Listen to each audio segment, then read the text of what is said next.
There is a specific architecture to a bloodstain. If you understand the trajectory, the angle of the splatter, the depth of the saturation, you understand the exact nature of the violence that created it. I know this because I have spent my entire adult life erasing the worst moments of other people's lives. Fresh blood is surprisingly easy to wash away. It is mostly water and iron, requiring only hydrogen peroxide cold water and a certain methodical detachment. But lies, betrayals, the heavy, suffocating weight of being abandoned by the people who were supposed to protect you, those seep directly into the bone. You cannot bleach those out.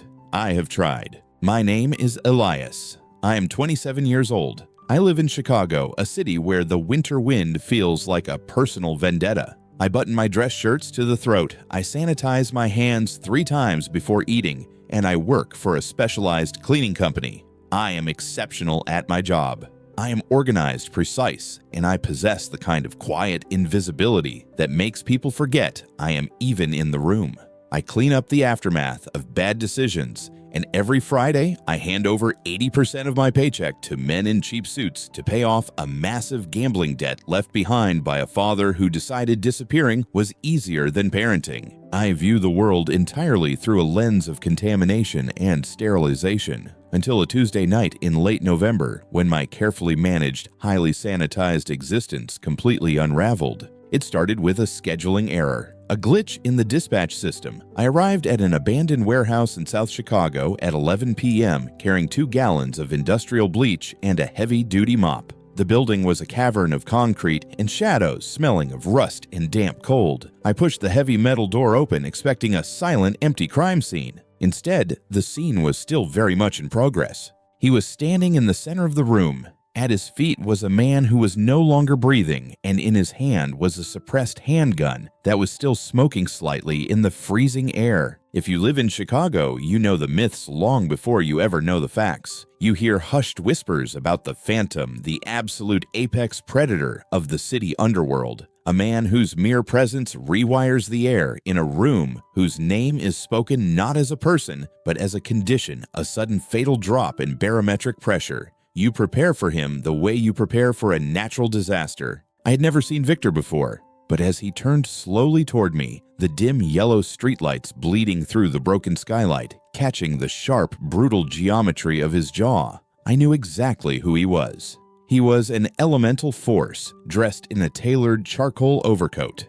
He was, without exaggeration or poetry, the most terrifying human being I had ever laid eyes on. And his gun was now pointed directly at my chest. In the movies, people facing imminent death scream. They drop to their knees and beg for their lives. They negotiate with tears streaming down their faces. I did none of those things. The panic inside me was total catastrophic, a white-hot blinding static, but on the outside, years of meticulous obsessive management simply took over. I stood perfectly still, my fingers tight around the plastic handle of my bleach bottle. We stared at each other. The silence in the warehouse was absolute, broken only by the hollow howl of the wind outside. He did not look angry. He looked entirely calm, which was infinitely worse. His eyes, dark and fathomless, assessed me with the clinical detachment of a man calculating the exact angle needed to put a bullet through my heart without dirtying his cuffs. "You're early," he said. His voice was low, rough, like gravel grinding against glass, and it vibrated in the hollow space beneath my ribs where hope used to live before it learned better. "There was a glitch in the dispatch system," I replied. My voice came out flat steady, a calm surface over a very deep, very terrified ocean. He tilted his head a fraction, his finger shifted on the trigger. The rational part of my brain noted that I had approximately 4 seconds left to live, but then my eyes darted downward. Resting on the dirty, blood-speckled concrete less than an inch from my perfectly polished left shoe was a rusted beer bottle cap. I don't know what possessed me. Perhaps it was the sheer exhaustion of carrying a life I didn't want to live. Perhaps it was a sudden violent rebellion against my own complete insignificance. But the words left my mouth before my brain could filter them. Underworld rules state that you cannot kill your spouse. Victor went completely still. The slight tightening of his hand on the gun paused. "What?" I dropped my bleach. I stepped forward, closing the lethal distance between me and the muzzle of his gun. I picked up the rusted beer bottle cap from the filthy floor and, ignoring every single instinct of self-preservation and cleanliness I possessed, I dropped to one knee on the cold, contaminated concrete. I looked up at the most dangerous man in Chicago with the emotional nakedness of a man who has run completely out of options. "Let me be your husband," I said, holding up the rusted piece of metal. "I will marry you, and in exchange, I will clean every single one of your crime scenes for the rest of my life, for free." The silence that followed was heavy enough to crush bone. I stayed on my knee, waiting for the gunshot. I waited for the flash, the pain, the inevitable end. Victor looked down at me. He looked at the beer cap. He looked at my buttoned-up collar, my pale face, and my entirely steady, terrified eyes. Something shifted behind his dark gaze. A ripple in a frozen pond. It passed too quickly for me to name, but it was unmistakably, undeniably a spark of profound interest. Slowly, deliberately, he lowered the gun. He reached out his large, warm hand, taking the rusted beer cap from my trembling fingers with a surprising, terrifying gentleness. He slipped it into the pocket of his overcoat. Fine," Victor said. His voice was completely serious, carrying the absolute certainty of a man signing a legally binding contract. "But I need to call my lawyer first." I knelt there in the shadows, the smell of bleach and fresh blood heavy in the air, and realized with a chilling clarity that I had just successfully negotiated my way out of a grave, only to chain myself directly to the devil. I woke up the next morning precisely at 5:15 a.m. I ironed my white dress shirt, aligning the seams with algorithmic precision. I sanitized my kitchen counters, drank my black coffee, and calmly convinced myself that the events of the previous night were a stress-induced hallucination, a psychotic break brought on by sleep deprivation and inhaling too much ammonia. I was not engaged to the most dangerous man in Chicago. I had not proposed to a mafia boss with a piece of literal garbage. I arrived at my dispatch office in the South Side at exactly 7 a.m. The office smelled eternally of cheap pine-scented floor cleaner and desperation. I was sitting at my chipped laminate desk, organizing my hazardous material logs, when the temperature in the room dropped 10 degrees. The front door did not chime, it simply yielded. Victor walked in. In the harsh, unforgiving, fluorescent light of the dispatch office, he was somehow even more imposing than he had been in the shadows of the warehouse. He wore a midnight blue suit that probably cost more than my father's entire accumulated debt. My manager, a man who regularly yelled at me for using too many paper towels, took one look at Victor, went the color of skim milk, and silently retreated into the supply closet. Victor walked directly to my desk.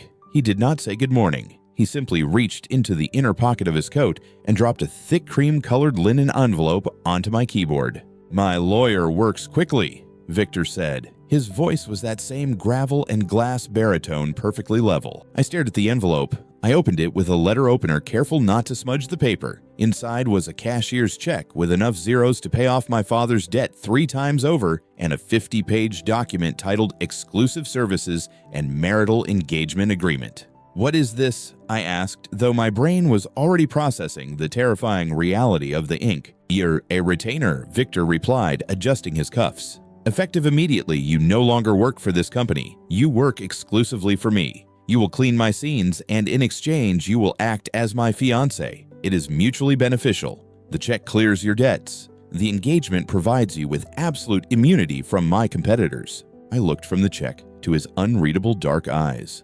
"You took my bottle cap proposal seriously." "I take everything seriously, Elias," he said. He glanced around the dingy office with microscopic disdain. "Get your coat. We have a schedule to keep." That was how my life shifted into a rhythm of absolute surreal absurdity. Our professional dynamic was a masterclass in severe juxtaposition. Within 3 days, I found myself standing in the corner of dimly lit basements, abandoned meatpacking plants, and luxury penthouses, holding a spray bottle of hospital-grade disinfectant while Victor conducted the brutal business of the Chicago underworld. He would interrogate a rival lieutenant or execute a traitor with a chilling, quiet efficiency. I would stand 12 feet away, checking my emails, mentally calculating the pH balance of the carpet fibers, and waiting. "Are you going to be much longer?" I asked during one particularly drawn-out Tuesday afternoon in a shipping container. "If that arterial blood oxidizes on the concrete, I will need to use a harsher solvent, and the fumes give me a headache." Victor paused, his hand gripping the collar of a terrified smuggler. He looked over his shoulder at me. "Give me 2 minutes," he said courteously. He broke the man's neck with a sharp twist, stepped back, and gestured to the floor. "It is all yours." "Thank you." I said, stepping forward with my mop bucket. The dissonance between his violence and his treatment of me was staggering. He was a monster to the world, but to me, he was accommodating, meticulous. It culminated at the end of our first week when a black armored SUV pulled up to my apartment building. Victor's driver handed me a heavy wooden crate, an engagement gift Victor had written on the attached card. I am told people exchange tokens of commitment. I opened the crate in my kitchen. It was not a watch or cufflinks or a sports car. It was 12 bottles of a highly restricted, incredibly rare enzymatic cleaner imported from Germany, the kind that dissolves organic tissue and blood stains at a molecular level without damaging the underlying fabric. I stood in my sterile kitchen and stared at the bottles. It was the most thoughtful, practical, and deeply unhinged gift anyone had ever given me. My chest did something complicated. I was genuinely thrilled, which frankly said terrible things about my own psychological state. The true shift, however, happened on a freezing Thursday night in a back alley near the Navy Pier. Victor was dealing with a frantic armed associate who had been skimming from the accounts. The wind was howling off Lake Michigan, biting and vicious. I was standing near the brick wall, wearing my signature pristine white dress shirt beneath my coat. The associate pulled a gun. Victor was faster, but as Victor raised his weapon to fire, the wind violently changed direction. In a fraction of a second before pulling the trigger, Victor physically shifted his entire stance, stepping directly into the path of the gale. He took the shot. The blowback and the fine mist of blood hit Victor's expensive charcoal overcoat entirely. Not a single drop reached me. He had deliberately used his own body as a shield, not against a bullet, but against the dirt. He knew I hated stains. He knew a drop of blood on my collar would force me into a spiral of compulsive scrubbing. Victor turned to me, pulling a pristine handkerchief from his pocket and wiping his jaw. "You didn't eat breakfast this morning," he said out of nowhere, his dark eyes fixing on mine. I blinked thoroughly, thrown off balance. "What?" "You skipped your 7 a.m. caloric intake. I noticed. Your hands were shaking slightly when you poured the bleach." He stepped closer, the smell of gunpowder and expensive cologne wrapping around me. "We are going to get dinner, and from now on, you will not skip meals." I looked at this terrifying man, a man who had just taken a life without blinking, yet who was currently reprimanding me for skipping oatmeal. I have spent my life analyzing the stains people leave behind. My father left a stain of debt and inadequacy. The world left stains of indifference, but as I looked at Victor, I realized something that sent a genuine spike of terror straight through my perfectly constructed defenses. Victor was leaving no stains at all. He was terrifyingly carefully keeping my world entirely clean, and in doing so, he was quietly slipping past every boundary I had ever built. There are different architectures of silence. In my profession, silence usually means the job is done. It is the sterile, hollow quiet that follows the removal of a corpse and the scrubbing of a blood stain. The silence of the Chicago underworld, on the other hand, is a predatory thing. It is the held breath before a trigger is pulled. But with Victor, the silence began to take on an entirely new texture. It became structural, a space I could actually inhabit. By the end of our first month of this absurd engagement, Victor had seamlessly integrated himself into my sterile, aggressively white apartment. He did not invade, he simply occupied space with a heavy gravitational certainty. It started with small, bizarre overlaps of our worlds. One Tuesday evening, while Victor was reviewing his syndicate's security protocols on my pristine glass coffee table, I found myself looking over his shoulder. My brain, hardwired to seek out messes, could not help but notice the spatial inefficiency of his guards' patrol routes. "This is cluttered," I said, pointing a sterilized pen at the blueprints. "Your men on the East Wing are overlapping their rotations. It is the equivalent of mopping a floor and then walking over it with muddy boots. It creates cross-contamination of sight lines. If someone breaches the South Corridor at 0200 hours, your men will be too clustered to respond without shooting each other." Victor slowly turned his head to look at me. The silence stretched. I realized I had just critiqued the tactical defense of the most lethal mafia organization in the Midwest using janitorial logic. I waited for him to remind me of my place. Instead, a faint, barely there smirk touched the corner of his mouth. "Redraw it," he commanded quietly. I did. I optimized his entire perimeter defense using the systematic grid patterns I used for deep cleaning biohazards. Victor implemented my changes the next day. The casualty rate of his men dropped to 0. I had officially become the underworld's most pedantic logistical consultant, but it was the domestic quiet that truly unraveled me. I was a man who required absolute order. Everything in my apartment had a designated place. I expected Victor, a man who lived by violence and chaos, to shatter that order. He didn't. When he arrived, he took off his expensive Oxford shoes and placed them exactly parallel to the edge of the mat toe to toe down to the millimeter. He washed his hands with my antibacterial soap without me having to ask. "You don't have to do that," I told him one evening, watching him meticulously align his coat on the hanger. "I know it is excessive." Victor didn't look back. "I have spent my entire life in hotels, safe houses, and warehouses, Elias. I have never had a place that required me to take off my shoes. I respect the rules of your sanctuary." That word sanctuary lodged itself in my throat. The true depth of my miscalculation regarding Victor was revealed on the night of the first major blizzard of the year. The wind outside was screaming against the reinforced glass of my living room window. The city below was a blur of aggressive white. I was sitting on the sofa a respectable distance away, reading a book on chemical solvent reactions. Victor was standing by the glass, holding a glass of water, watching the snow. 2 years ago, Victor said, suddenly, his voice cutting through the quiet like a low-frequency hum. There was a blizzard exactly like this one, Lower Wacker Drive, in the alley behind a closed diner. I paused, my eyes fixed on the page, though I was no longer reading. "I know that alley. I used to clean the diner's grease traps before I moved to hazard duty." "I know," Victor said softly. He turned from the window. "I was in that alley. I had taken a bullet to the ribs from a rival cartel. I was bleeding out behind a dumpster waiting for my men to trace my location." My heart gave a strange, violent thud. I looked up at him. "You came out of the back door," Victor continued, his dark eyes entirely focused on me. "You were wearing a pristine white coat. You were holding an umbrella. And then you stopped." The memory hit me with the force of a physical blow. The tuxedo cat. It had been freezing, shivering under a broken pallet covered in filth and motor oil. "I watched you," Victor said, his voice dropping to a register that made the air in the room feel impossibly thin. "I watched the most fastidious, sterile man in Chicago drop to his knees in the dirty snow. You took off your scarf and wrapped it around an animal covered in grime. You fed it half your sandwich. You let it ruin your coat. And you didn't care." I swallowed hard. My hands tightened on the cover of my book. "You were there." "I was." Victor stepped closer, his imposing frame casting a shadow over me. "I am a man who creates garbage, Elias, and you are a man who cleans it. But as I sat there bleeding in the dark, I watched you look at a ruined, filthy thing and decide it was worth saving." He paused.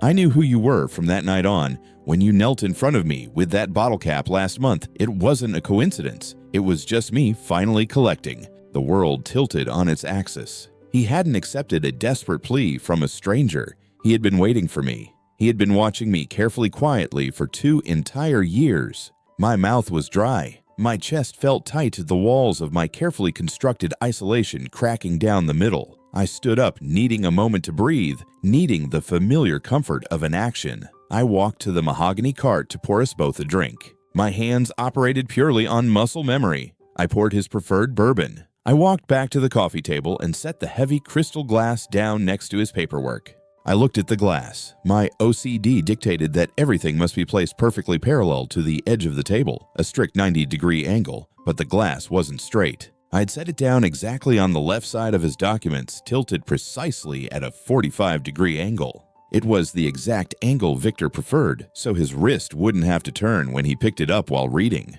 I stared at the glass. I had subconsciously overridden my own obsessive-compulsive neurosis just to accommodate his comfort. In the language of my damaged, sterile brain, I had just screamed a confession. I slowly looked up.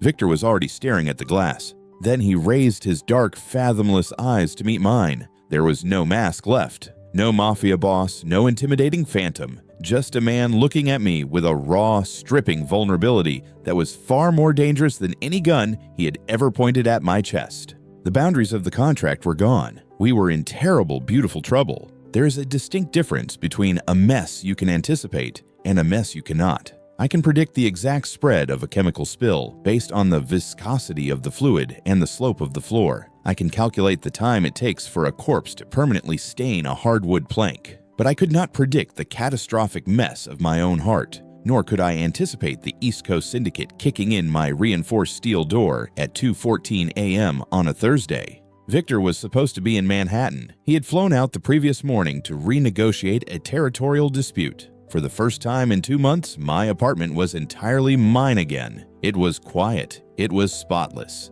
It was suffocatingly, miserably empty. I was lying awake staring at the ceiling and mentally cataloging the inventory of my cleaning supplies when a loud explosion rattled my teeth.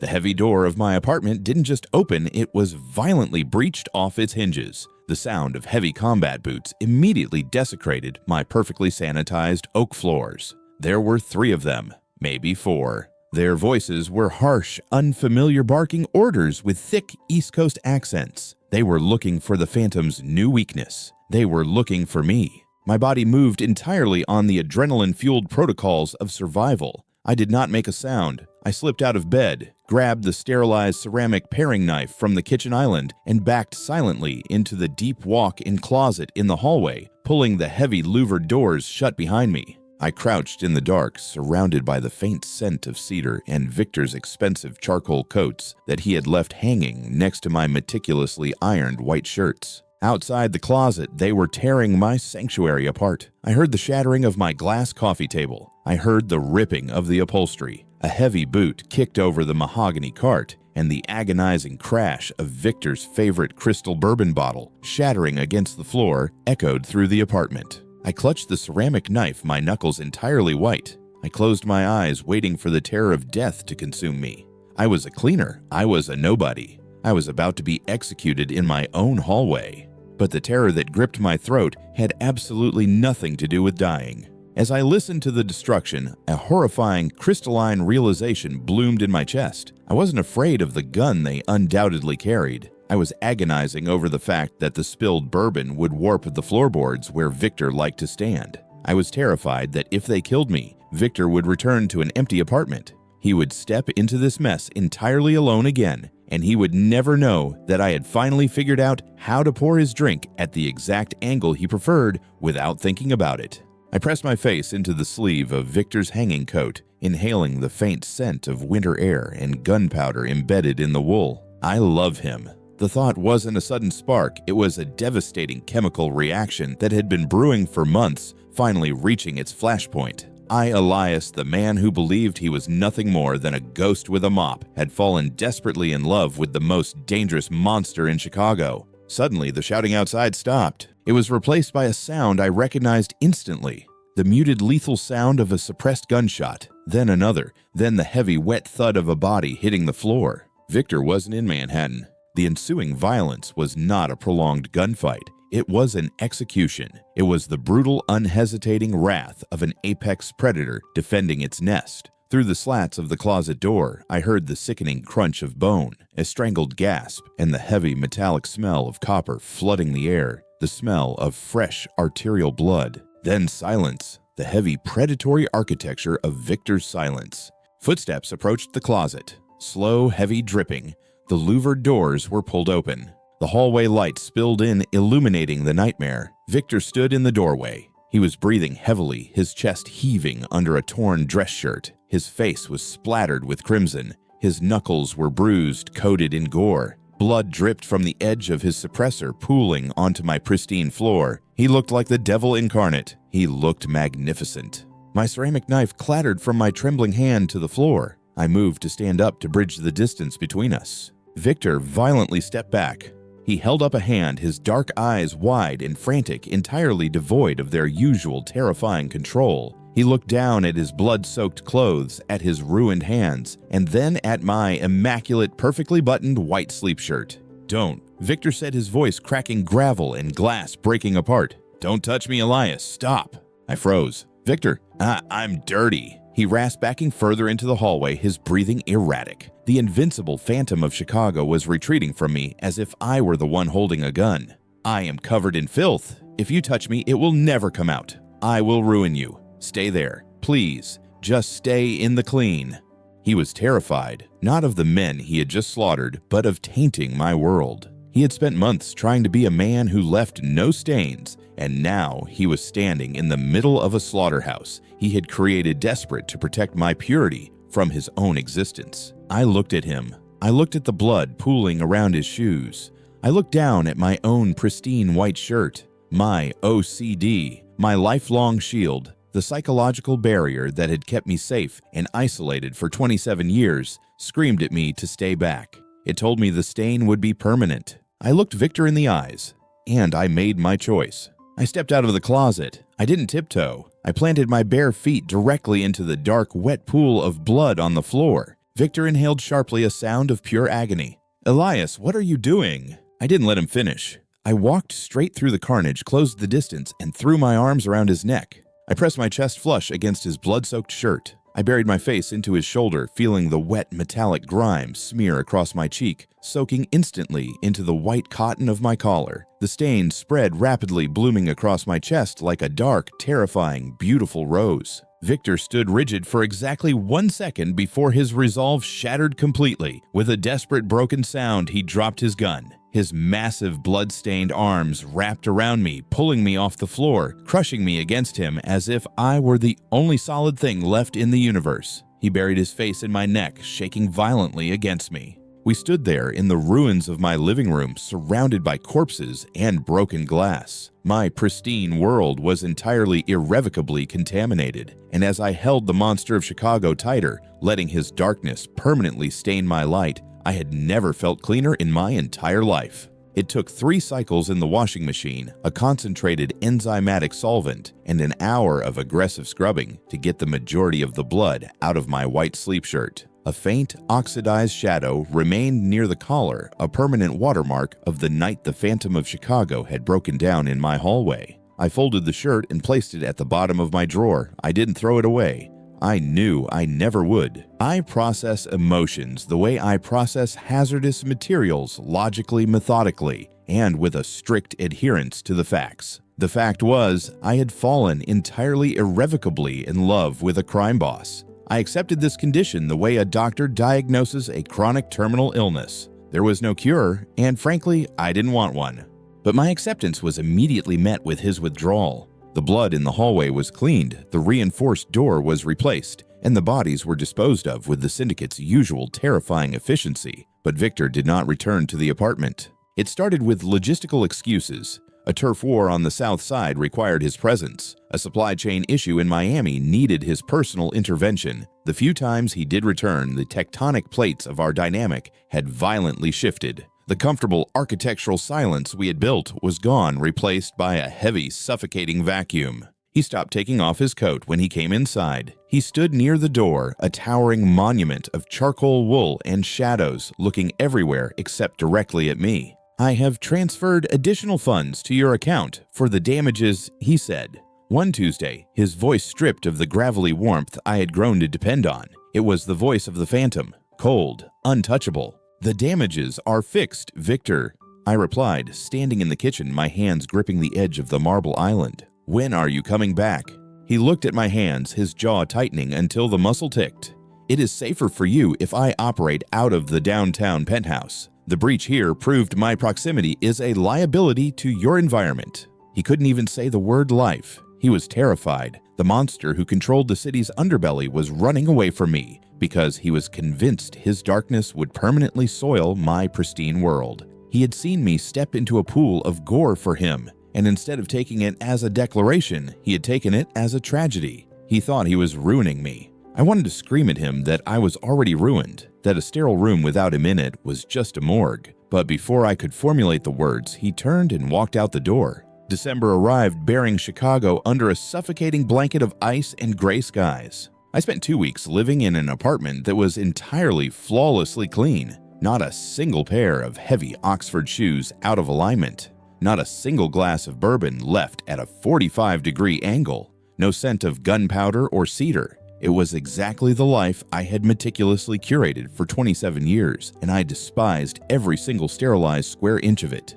The breaking point arrived on a freezing Thursday evening. I came home from a standard biohazard job, a messy foreclosure in the suburbs smelling faintly of industrial ammonia. The moment I unlocked my reinforced door, the absolute dead silence of the apartment hit me. But something was out of place. On the center of the kitchen island, resting perfectly parallel to the edge of the marble, was a heavy cream-colored linen envelope. The exact same type of envelope he had dropped on my desk at the dispatch office months ago. My heart performed a slow, painful contraction. I took off my coat, washed my hands with antibacterial soap out of pure trembling muscle memory, and walked over to the island. I opened the envelope. Inside was a cashier's check. The amount of zeros printed on the paper was staggering. It was enough money to buy a new identity, a penthouse in Paris, a lifetime of absolute untouchable security.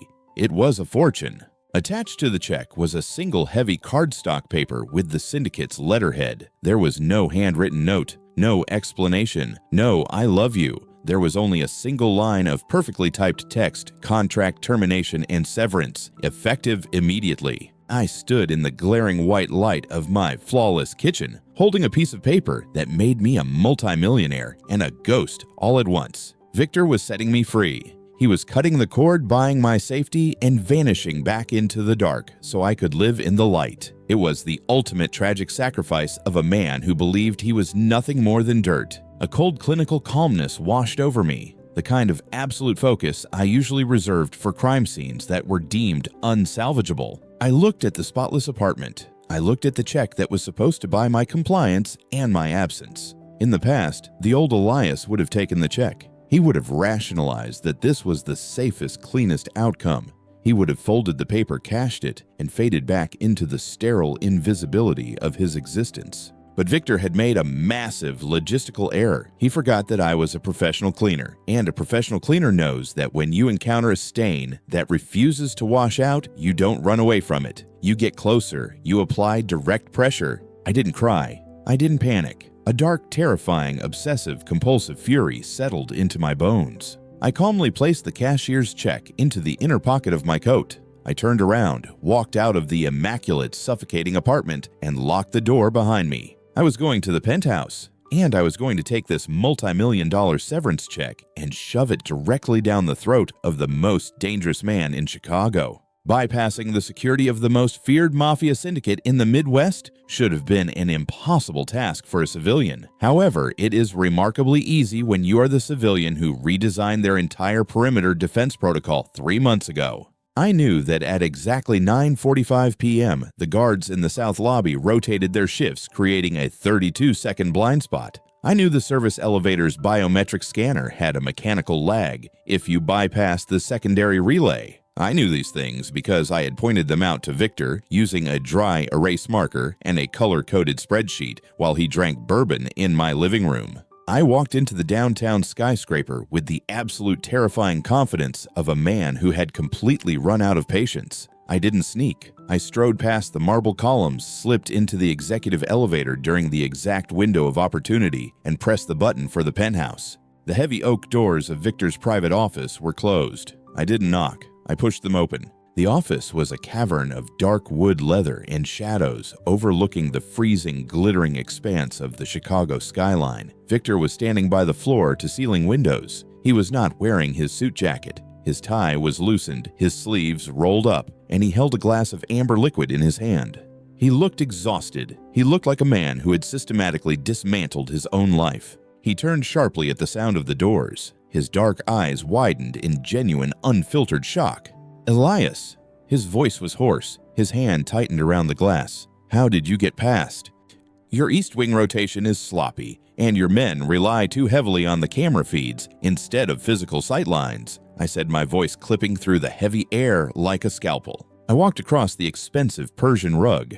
I didn't stop until I was standing inches away from him, close enough to smell the bourbon and the sharp, bitter scent of his despair. I reached into my coat, pulled out the heavy linen envelope, and slapped it flat against his massive mahogany desk.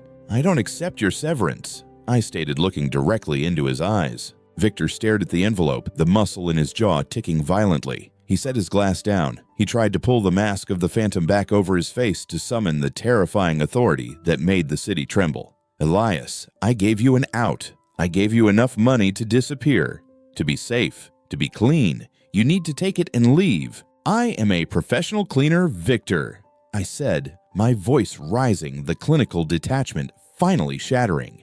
Do you know what happens when you try to bleach out a stain that has already set into the fabric?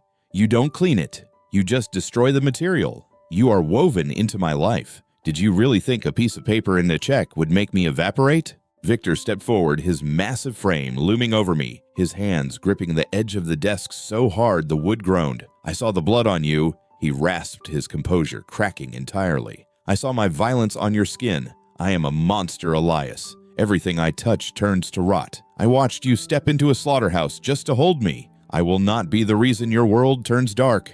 My world was already dark. I yelled back, my chest heaving. My world was sterile and cold and empty. You didn't contaminate me, Victor. You gave me a reason to actually live in the mess. The room went dead silent. The wind howled against the reinforced glass. Victor stared at me. The absolute desperation in my voice seemed to break whatever final barrier he was holding onto. He let out a shaky, broken exhale, bringing a heavy hand up to cover his mouth. When he looked at me again, the phantom was entirely gone. There was only a man who was desperately, hopelessly in love. "You really think the dispatch glitch was an accident?" he asked softly. I froze. What? Victor turned to his desk. He unlocked the top drawer. "You think I let a random janitor walk into an active execution in a secure warehouse? You think the most paranoid man in Chicago leaves his perimeter unguarded?" He reached into the drawer and pulled something out. He placed it on the desk next to the multi-million-dollar check. It was the rusted beer bottle cap. "I bought your dispatch company a year ago, Elias." Victor said, his voice a low, vibrating hum that commanded all the oxygen in the room. "I tracked your routes. I made sure my men only ever requested you for the cleanups. For 2 years since that night in the snow, I watched you. I was waiting for the right time to approach you, to offer you a job in my inner circle, just so I could be near you. My mind spun recontextualizing every single job, every coincidence, every moment of the last year. The warehouse was supposed to be an introduction," Victor confessed, stepping closer. "My men were supposed to secure the perimeter after I finished the job, and I was going to formally introduce myself. But you walked in early. You bypassed the guards. And then you picked up a piece of garbage from the floor and asked me to marry you." My heart hammered against my ribs. "It was a trap," I whispered. "I walked right into a trap." "No," Victor said, closing the final distance between us, his hands coming up to gently cup my face. "You walked into a sanctuary. I just didn't know how to keep you there without ruining you." He let go of my face. And then the most feared mafia boss in the Midwest, the apex predator of Chicago, stepped back and slowly dropped to one knee. He didn't hold up the rusted bottle cap. Instead, he reached into his pocket and produced a small matte black velvet box. He flipped it open. Inside rested a thick, flawlessly simple platinum band. "You told me that night that you would clean my crime scenes for the rest of your life," Victor said, looking up at me with bottomless, reverent, dark eyes. It was a perfect mirror of our first meeting, but this time, there was no fear, only absolute certainty. "I'm holding you to that contract, Elias. Clean up my life. Let me be your husband, for real this time." I looked down at him. All my lifelong compulsions, my need for sterile environments, my fear of the unpredictable mess of human emotion, they all quietly, permanently dissolved. "Yes," I breathed. Victor stood up. He didn't put the ring on my finger right away. Instead, he pulled me against his chest, his large hand sliding into my hair, and he kissed me. It wasn't urgent or desperate. It was deep grounding and absolute. It was the kiss of a man planting a flag in the soil, claiming his home after a lifetime of wandering in the dark. I kissed him back, wrapping my arms around his neck, inhaling the scent of bourbon wool and the unmistakable, undeniable scent of a man who was finally permanently mine. 6 months is exactly how long it takes for the human brain to fully adapt to a radical paradigm shift. I read that once in a psychological journal while waiting for a chemical solvent to dissolve a stubborn patch of oxidized tissue. 6 months ago, I was a ghost haunting the grimy underbelly of Chicago, shackled to a debt I didn't create, terrified of my own shadow. Today, I am the director of logistics and internal operations for the most formidable crime syndicate in the Midwest. My father's gambling debt was resolved within 48 hours of Victor putting the platinum ring on my finger. I had expected violence, a severed head in a box, perhaps given my husband's usual methods. Instead, Victor invited the loan sharks to the penthouse for a polite conversation.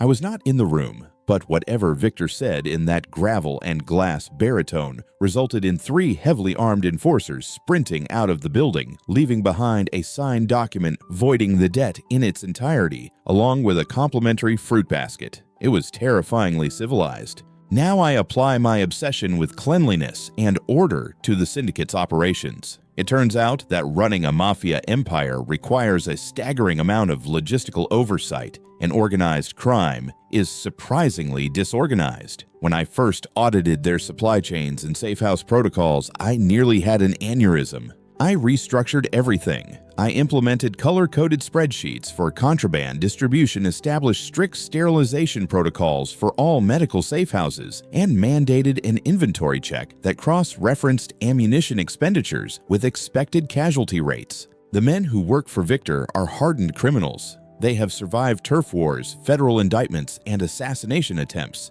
But when I walk into a briefing room holding a clipboard and a red pen, they collectively stop breathing. They aren't afraid of me because I'm violent. They are afraid of me because last Tuesday, I verbally dismantled a capo's smuggling route using nothing but basic geometry and a deep disappointment in his spatial awareness. Victor, sitting at the head of the table, had watched the entire exchange with his hand covering the lower half of his face, desperately trying to hide a massive, wildly inappropriate smile. Our life together is a masterpiece of contradictions.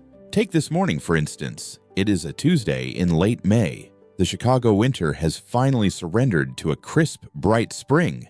The morning sunlight pours through the floor-to-ceiling windows of the penthouse, pooling like liquid gold across the flawless marble floors. I am sitting at the kitchen island, drinking my precisely measured black coffee, wearing a tailored navy suit that Victor had custom-made for me. I am watching my husband, the apex predator, the phantom of the city, attempt to make toast. Victor is a man of terrifying precision when holding a firearm, but put a piece of sourdough bread in his hands and he becomes entirely chaotic. He pulls the toast from the machine, buttering it with a knife. As he does, a shower of golden toasted crumbs cascades off the edge of the plate, landing directly onto the immaculate, pristine black granite of the kitchen counter. A few even tumble down to the spotless white rug beneath his feet. The Elias from 6 months ago would have felt his heart rate spike. The old Elias would have already reached for the handheld vacuum and the surface sanitizer, his brain screaming that the environment was compromised.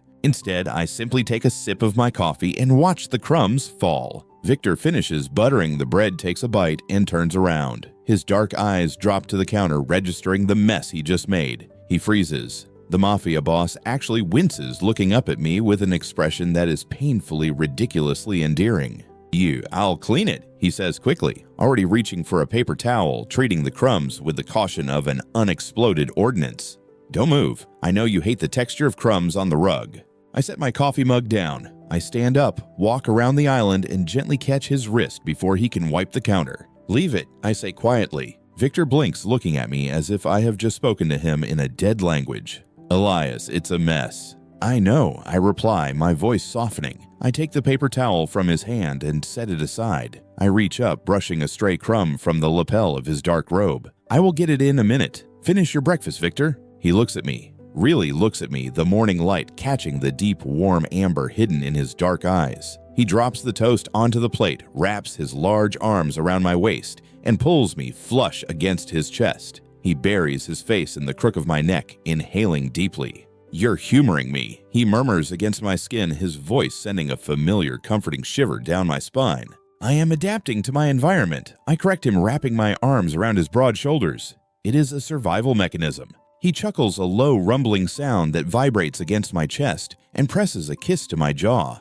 I look over his shoulder at the messy counter. I look at the platinum band shining on my left hand. I have spent my entire life trying to scrub the world clean, believing that any mark, any imperfection was a sign of ruin. I thought love meant finding a perfectly sterile space where nothing could ever get dirty. But as Victor holds me, this terrifying, beautiful man who pulled me out of the shadows and gave me an empire to organize, I realize how wrong I was. Love isn't about finding a perfect, spotless existence. It is about finding the one person who makes the mess worth living in.